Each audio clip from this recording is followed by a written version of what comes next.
அனைவருக்கும் வணக்கம் மக்களே. நான் உங்கள் சுவாமிநாதன் ஜோதிடர் பேசுகிறேன். இன்றைக்கு நம்ம யூடியூப் சேனலில் மிக முக்கியமான பதிவு ஒன்று எடுத்துகிட்டு வந்திருக்கேன்.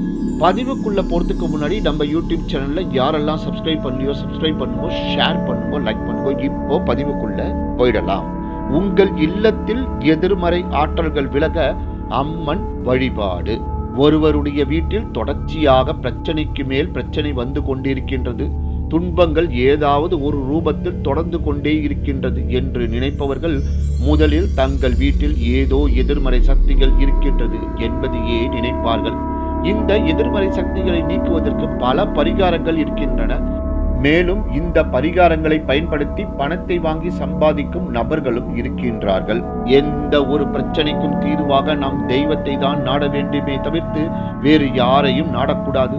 அப்படி நாம் தெய்வத்தை நாடும் பட்சத்தில் அந்த தெய்வம் நிதானமாக நம் பிரச்சனையை சரி செய்தாலும் அதை நிரந்தரமாக சரி செய்து விடுவார்கள் என்பதே உண்மை.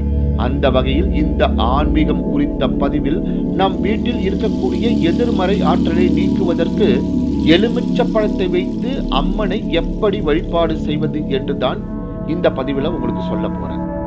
எப்பேற்பட்ட எதிர்மறை ஆற்றலாக இருந்தாலும், அது தானாக வந்ததாக இருந்தாலும் சரி அல்லது பிறர் நமக்கு செய்ததாக இருந்தாலும் சரி, அதை சரி செய்வதற்கு நாம் அம்மனின் திருவடிகளில் சரணாகதி அடைய வேண்டும். அப்படி நாம் சரணாகதி அடையக்கூடிய அம்மன் சாந்த சொரூபமாக இல்லாமல் உக்ர தேவதையாக திகழ வேண்டும். இந்த எதிர்மறை ஆற்றல்களை விளக்கக்கூடிய சக்திகள் அதிகமாக உக்ர தெய்வத்திற்கு தான் இருக்கின்றது. உதாரணமாக துர்க்கை அம்மன், காளி அம்மன், வராகி அம்மன், பிருத்திகரா தேவி, பைரவி போன்ற உக்ர தெய்வங்களை நாம் வழிபடும் பொழுது நம் வாழ்வில் இருக்கக்கூடிய எதிர்மறை ஆற்றல்கள் அனைத்தும் நீங்கும் என்று கூறப்படுகின்றது.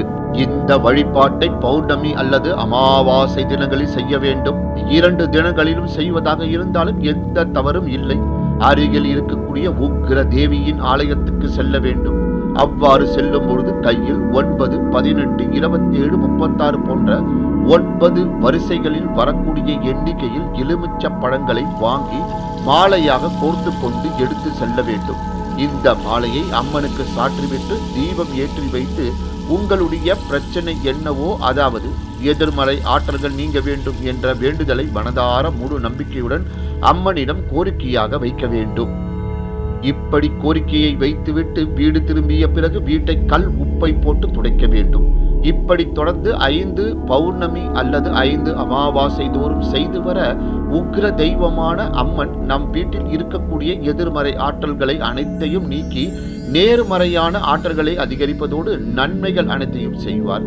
நமக்கு அப்பாற்பட்ட சக்தியாக ஒரு சக்தி இருக்கின்றது என்றால் அது தெய்வ சக்தி தான். தெய்வத்தை முழு மனதோடு நம்பி தெய்வ வழிபாட்டை செய்பவர்களுடைய வாழ்க்கையில் எப்பேற்பட்ட எதிர்மறை ஆற்றல்களும் அண்டாது. ஓம் சக்தி பராசக்தி. இத்துடன் இந்த பதிவை நிறைவு செய்கிறேன். நன்றி, வணக்கம், வாழ்க வளமுடன்.